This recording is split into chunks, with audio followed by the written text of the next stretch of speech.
times where we don't necessarily hear the very clear vision of how is God want us to operate for that one person who's suffering. You know, we're not always going to driving down the street and we see an alcoholic passed out on the street. We're not always going to stop the car, run out, and go and do something for that person.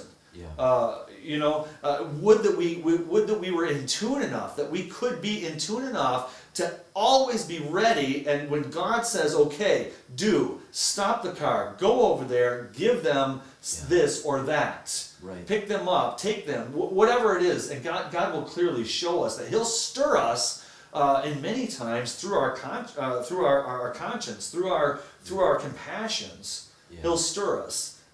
You know, how many times, John, and I know you're a wonderful man of God, so I know that how many times have you just felt something just inside you moving so much that you just can't get away from it? And that's how I know that's how we can listen to this obedience, how we can listen to God. It's an expression that took me a long time to really understand. You hear people saying, and God told me this, and God told me that. You know, well, God does speak to many people. The Bible shares with us that He's spoken to people audibly, but not all of us are going to hear that audible voice of God.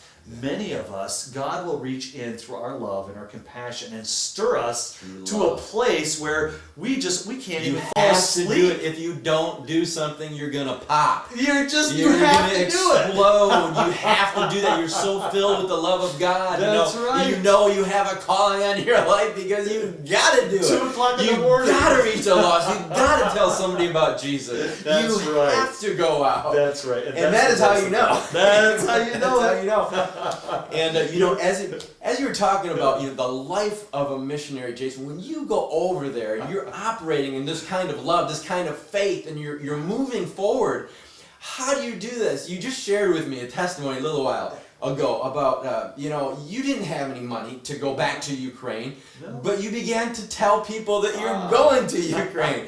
And, you know, but you didn't have any money, Jason, but you had this love for these people, so you began to just go forward. And now what's happened? Wow, man, that is a great story. John, do you got time for me to share this with you? Share it. I tell you what, I love this story. It was not even a week and a half ago. We were out at a place after church, and one of the people from the church had asked me, when are you leaving? And I told them we're leaving on the 25th, and they looked at their clock and said, that's 10 days from now. And great. And they said, well, where are you flying out of? And I said, well, I'm not sure yet. And they said, well, what do you mean you're not sure yet?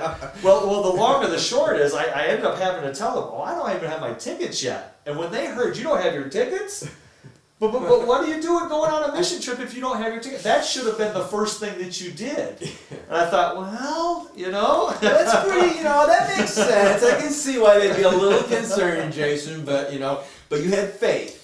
You were compelled. God gave you the faith because you were compelled. I told them, I said, you know what? I know the Lord is going to have us there. I just know it. I don't know. I don't know how He's going to get us there. We don't physically have the funds right now. I had a couple ideas and plans, but sure enough, that following Tuesday, which was really the last. I mean, now we're within 6 days of having to leave, 6-8 days of having to leave, and sure enough, all that money showed up in our account. Oh, like that. Is that right? From sources that we would have never. I mean, even Uncle Sam contributed a little bit. Now, how many people did you ask for that money? John, none. And it just happened. It came from different sources. None. Now, I didn't have to go up and say, John, come on, let me borrow this money. John, now, of course, we do send out prayer letters, and we do send out newsletters, and we give people opportunities to partner with us, of course. We let people know what our need is, okay?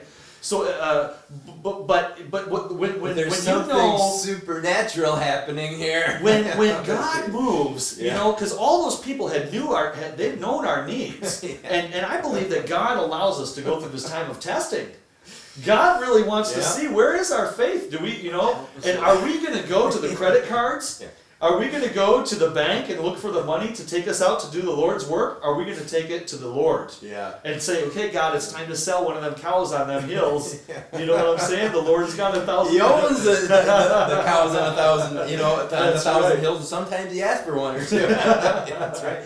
And it was just like that, you know, just I knew that there was the deadline, that was the day, and that was just the day that everybody that wanted to partner with us, that was the day that they decided they wanted to partner. And we went from having not enough money, significantly not enough funds to get this ticket, to having more than enough Isn't that to something? get the ticket. Isn't that something?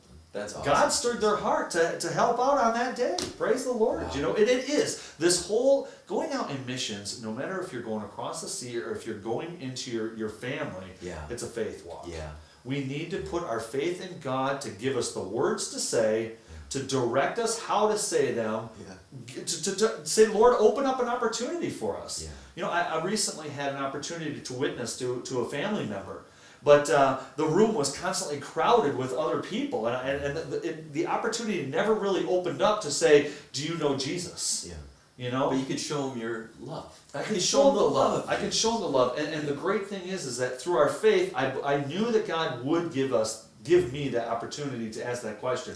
And God would clear the room. It's Or amazing God what would will happen if you just ask God, God, open up the doors. open the doors. Open the doors, Father, for me Yeah.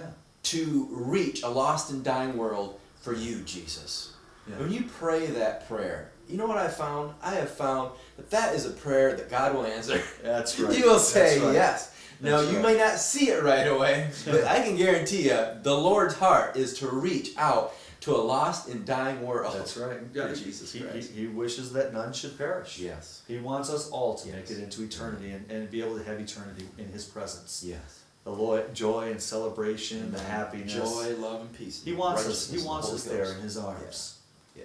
And- You know, Jason, the life of a missionary, and you've been over to Ukraine before, and you've had these faith experiences where money has come at the last second before, and here you are going again to Ukraine. One of the things that you're doing over in Ukraine is that you're reaching out with a program, Jason, that is for orphanages. And Right. can you explain a little bit more of that? Yeah, John. You know, as a missionary, it is our job to address the totality of human need. Okay. Okay? We are to find ways through Christ to reach out to all sectors of society, Right. all the lost in every way. Mm-hmm. And yeah, one of it's a very serious topic. CSPCU CSPCU. is Committee for Sexual Protection of Children in Ukraine. Mm-hmm. John, Ukraine still has orphanages with maybe 200 children per orphanage, and there's just a handful of adults there.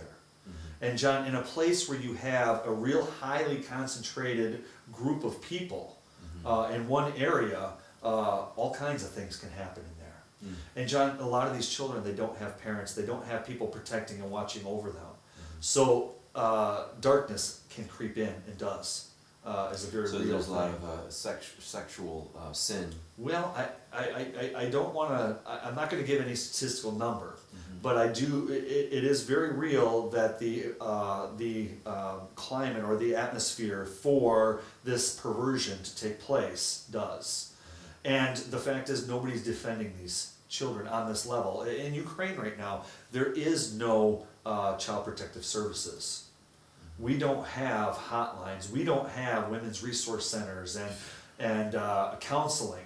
We don't have somebody that you can just call up and say, hey, I know this child has been hurt. And even fewer people are concerned for the children in orphanages, or are working to address that issue in the orphanages, because, you know, look, they're not our kids.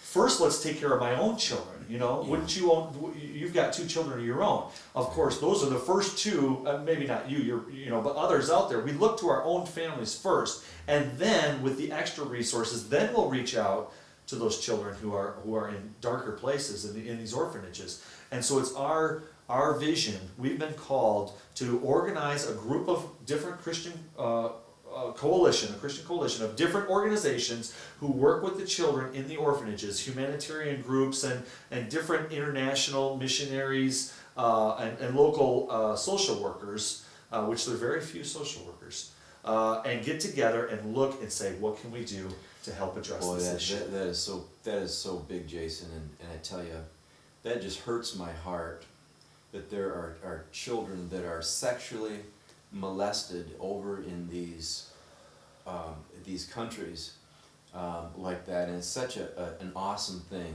that you're doing over there to protect these children, to go in and to help them. That's just a great thing that you're doing. Well, John, the truth is this,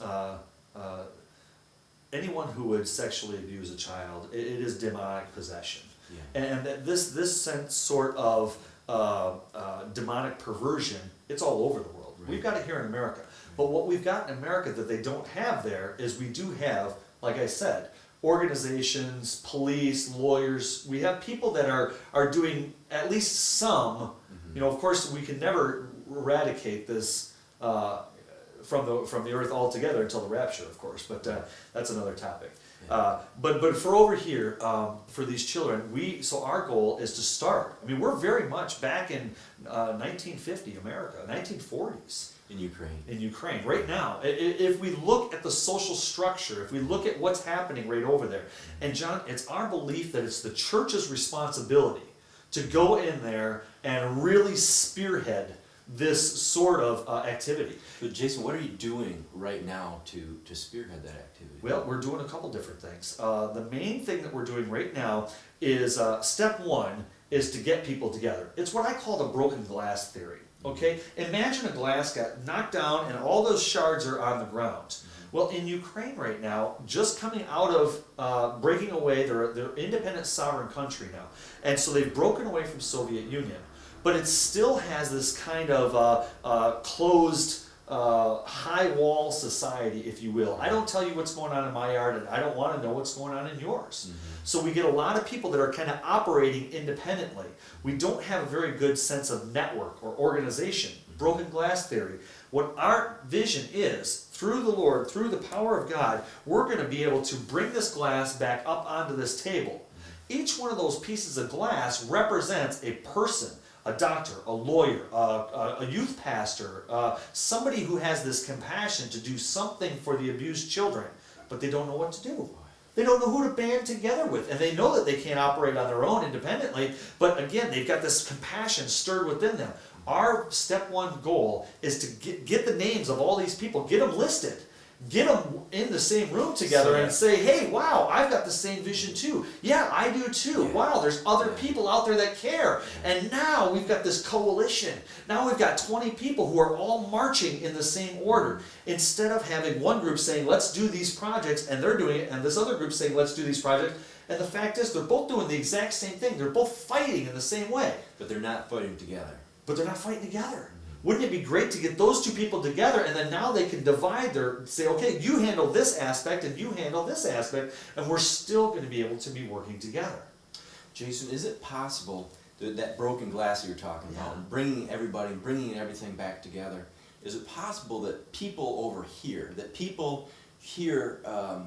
could be some of those pieces that would come back together? Is it possible that people over here could get involved? People in northern Michigan could get involved, Jason, to help these children out that are being sexually molested over in Ukraine.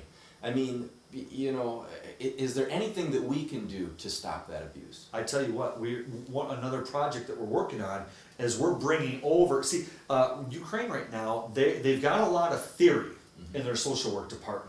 And I may be talking to a very elite group right now, but just bear with me.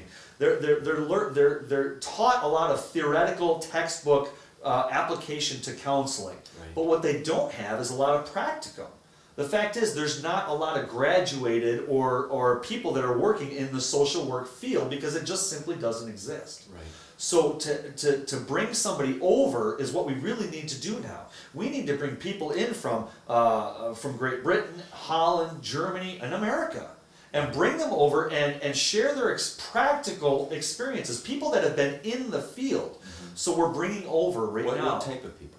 Well, we're bringing over people that have been social workers for 25 years, who have been actually counseling children. So maybe, Jason, what if there were people listening that were social workers, Jason, that were lawyers, that were doctors, That's right. that were influential people, Okay.